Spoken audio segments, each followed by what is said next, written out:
अस्सलाम वालेकुम फ्रेंड्स। आपने अक्सर ये सुना होगा कि तुर्की 2023 में आज़ाद होगा, वहाँ इस्लाम का बोलबाला होगा और मुआशी तरक्की होगी। यहाँ हैरानकुन बात तो ये है कि तुर्की तो वैसे भी आज़ाद, मुआशी तौर पर मजबूत और एक बाअसर मुसलमान मुल्क है, तो फिर ये सवाल कैसा? तो इसकी तफसील हम आपको बताते हैं।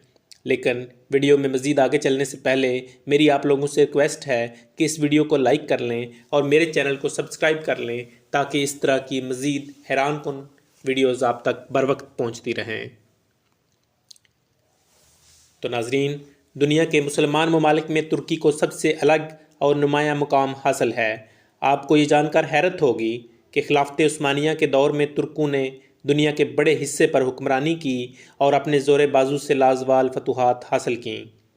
आप गुज़िश्ता कुछ अरसा से इर्तुगरुल गाज़ी और दिरलस उस्मान ड्रामा देख रहे हैं। इन दोनों ड्रामों में पहले इर्तुगरुल और फिर उनके बेटे उस्मान की फतूहात देखकर मुसलमानों का खून एक बार फिर जोश मारता है। लेकिन शायद बहुत कम लोग ही जानते होंगे कि ये दोनों ड्रामे हकीकी कहानियों पर मबनी हैं। इस वक्त पूरी दुनिया जदीद टेक्नोलॉजी और नई नई ईजादात पर फिल्में बना रही है, तो ऐसे में तुर्की को कई सौ साल बाद अर्तुगरुल गाज़ी और दिरलस उस्मान ड्रामा बनाने की ज़रूरत क्यों पेश आई? क्या तुर्की दुनिया को कोई पैगाम देना चाह रहा है? आइए इस सवाल का जवाब हम आपको बताते हैं। जहाँ तक ये सवाल है कि 2023 में तुर्की आज़ादी हासिल कर लेगा, तो पहले इस पर बात करते हैं कि आज जदीद दुनिया में तुर्की को कौम आलम में एक नुमाया और अहम मुकाम हासिल है। एटमी क़ुव्वत ना होने के बावजूद तुर्की दुनिया की बड़ी बड़ी ताकतों की आंखों में आंखें डालकर बात करता है। 2023 में तुर्की किस से आज़ादी लेगा और इस कब्ज़े की हकीकत क्या है? आइए इस पर भी एक नज़र डालते हैं।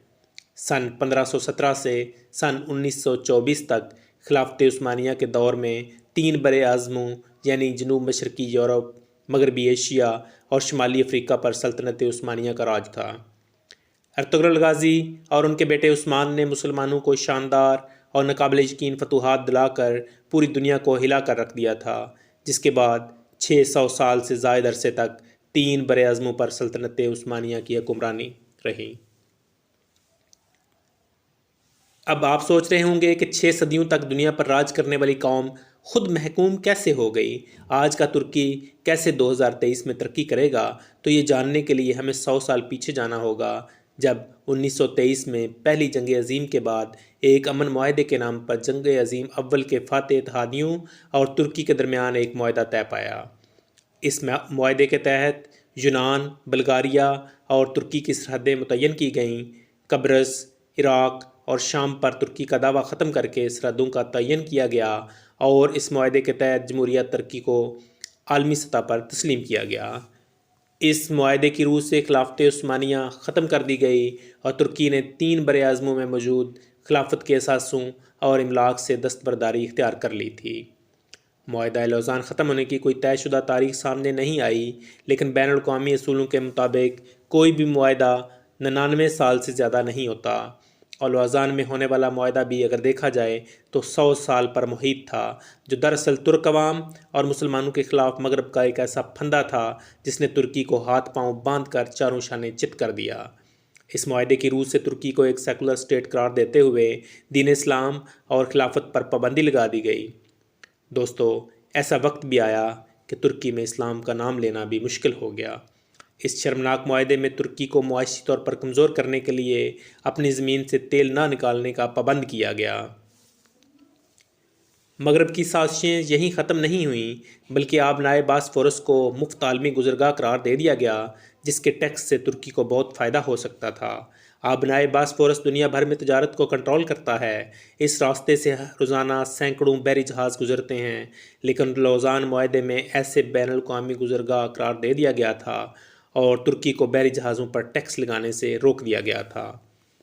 आपको बताते चलें कि आबनाए बासफोरस की तर्ज की एक आबी गुज़रगाह सुएज़ कनाल के नाम से मशहूर है, जो बहर रोम को बहर कुल्ज़म से मिलाती है।